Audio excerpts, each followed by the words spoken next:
Hi everyone, and welcome to my channel, where I share my experience and my day-to-day life workout routine, which has really transformed my life and really changed my mindset. It has become a habit now, and it has energized me and motivated me to come more and share about myself. But this did not just come out of the blue.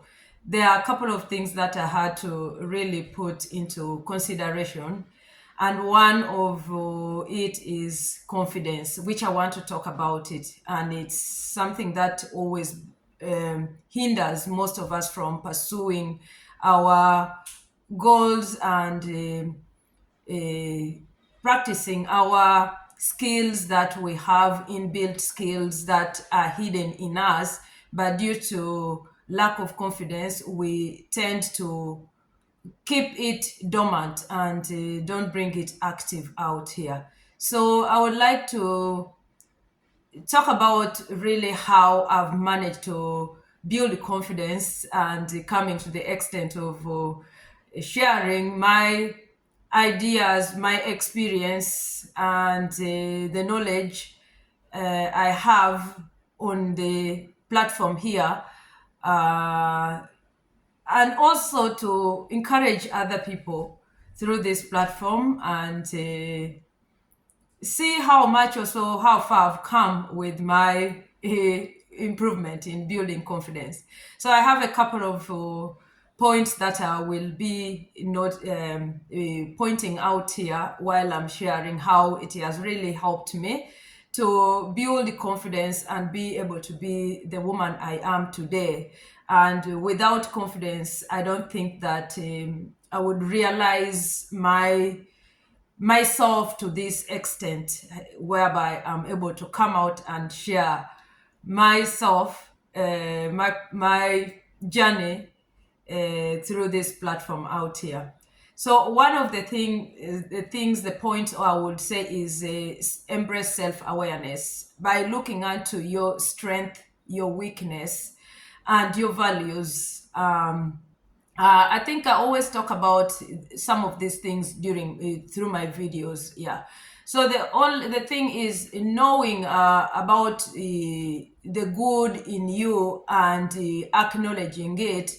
It gives you a way to grow and helps you to create realistic self-image.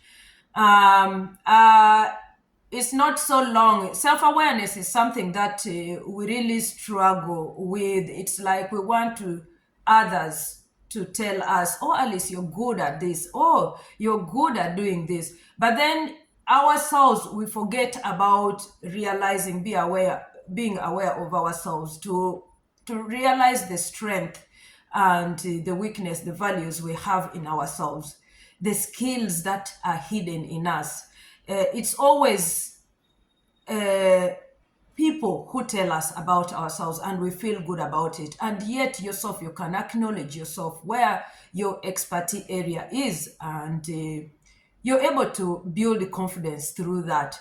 Another thing is set small and achievable goals. I think I've talked about starting small, but set small and achievable goals. It will allow you to experience success, and it doesn't have to be something so big. For example, when I started YouTube, I started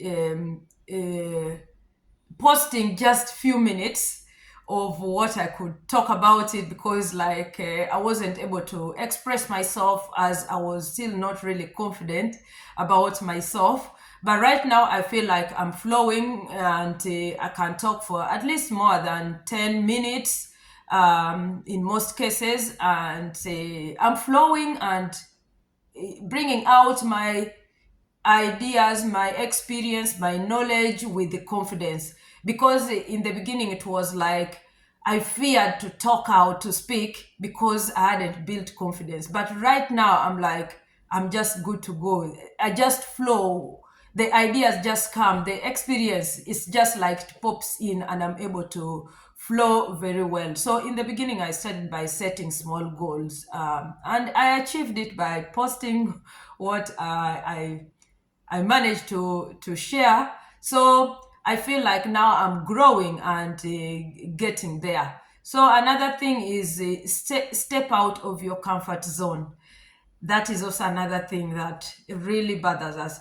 I had to step out of my comfort zone to be able to start working out, going out for a walk, and it has really made a great difference in my life. So it has built confidence. I've grown and I'm able to meet the challenges, and I now get new experiences out of the things that I'm doing because I came out of the comfort zone, and I started growing by the experience that I've just mentioned.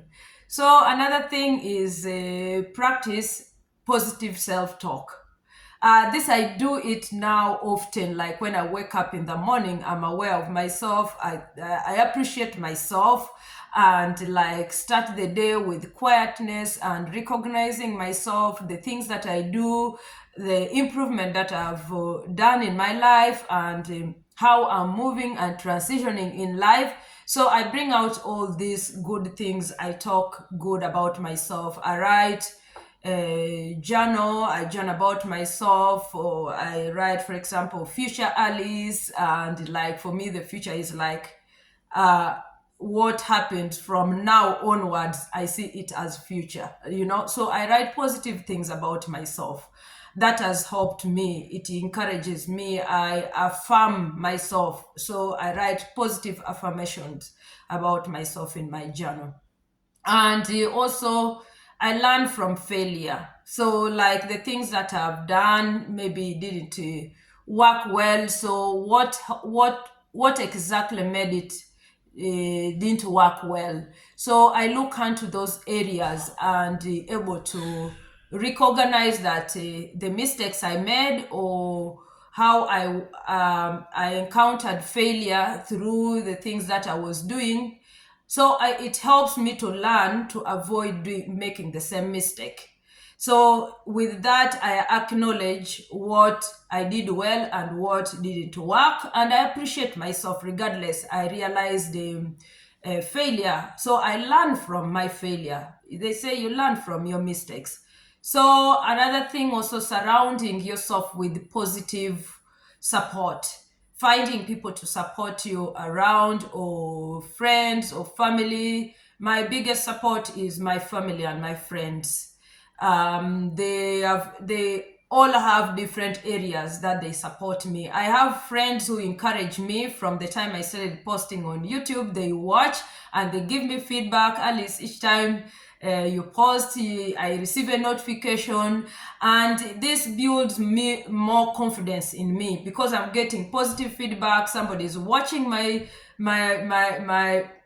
content, what I've posted. So it encourages me to post more. So that builds my confidence, and I feel like, okay, I'm doing this, and there are those who are watching it.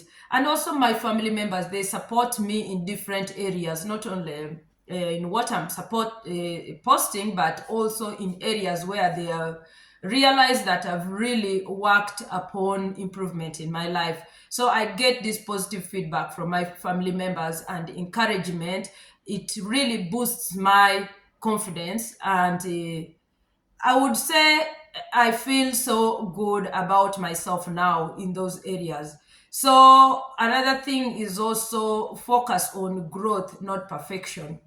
I think I've spoken about mindset several times, and having that mindset, growth mindset, it helps you to look into failure as a opportunity uh, to better yourself, as an opportunity to learn problem solving skills.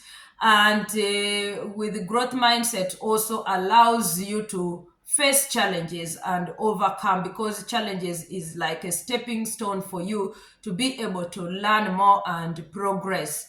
Meanwhile, perfection, I would say it comes under if you want to be a perfectionist, it's like I have to do this and perfect, and I don't want anything to spoil it, and I don't want to look beyond this. So you kind of have fixed mindset. So know that nobody is perfect. We all try our ways, but sometimes we learn from that, not being perfect, to try not to do the same thing. But if you realize that you weren't perfect in the same thing, and then again you do the same thing, you don't learn from it, then you don't have growth mindset, and you're not going to let yourself um, come out from the same challenge or the same difficulty you're facing, because we are all not perfect. That is the fact about it. So another thing is take care of your well-being. Confidence also comes from taking care of your physical and mental well-being. I started realizing that I eat well, I choose what I eat, and I work out, and I feel so good these days that I've really come back to the shape where when I was a teenage girl growing, that there was a small insect passing by here. So that's it came reflex. I just automatically take it off. But I feel that I'm taking good care of myself. So I sleep well. I make sure that I sleep at least 8 hours per night. I wake up looking fresh, looking healthy.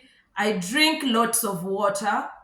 I make sure I choose what I eat. I go out for walks, which is my routine. If you follow my YouTube, you'll see that I really take walks, and I usually like showing or posting the practical things that I use that has really helped me to take good care of myself, and the general well-being, mental and physical and emotionally, I feel. And I also safeguard myself. It's not only eating well, but when it comes to emotional part of it, I also safeguard myself. I know my surroundings. I keep my peace. I go out when I know I'm able to go out, in areas where I know that my peace is not going to be disturbed. I try to avoid the things that are going to cause me feel so upset. Or regardless, we cannot really avoid the forces around us, but I try as much as possible, if something happens or if I encounter anything that I feel has really come into my has affected my emotions, I deal with it. I calm myself down. I've learned the breathing techniques, and just calm down, and either I will talk it out with a person I know who is going to really help me, give me good advice on how to go about this, or myself through experience on the challenges that I've gone through. I'm able to realize how to approach anything that has come to really disturb my emotional well-being, or cause discomfort into my mental and physical and emotional well-being. So I safeguard myself. So it is so important to safeguard yourself. You can avoid going to certain parties or occasions that you know that maybe at the end of the day, it's either going to be there's going to be something that might affect your general well-being. So I keep myself off certain things by safeguarding myself. I built a fence around myself. Is that worth it for me going there? Then I analyze before I can move out. If it's worth it, I will go. If it's not, I'm not going to attend, because I need to keep myself at peace. That is safeguarding yourself. Nobody is going to pull you out if you're not, because sometimes we want to do things to please others, but you forget about yourself, and where you're going, you're not feeling confident. You should go out there when you have the confidence. You should feel it inside you. But in most cases, we let people take over our life, and you go there and you're miserable, and you're like trying to just be, you're not feeling good, but you're doing because you just want to be present, as you're called. But in actual sense, it doesn't really benefit you. It brings down your confidence. So the things that are pointed up the points that I've talked about that helped me build confidence. I'm still using it. So building confidence requires consistent effort, patience, and willingness to step out of your comfort zone. That is my summary of what I wanted to share regarding building confidence. So I hope somebody can relate to this. Hope give a comment, and yeah, it will help me grow more and build more confidence, as this is a journey that I'm in, and just like other people also are in a journey of making a difference and building that confidence and having your own platform whereby you can share your views, your ideas. So be blessed. Bye for now.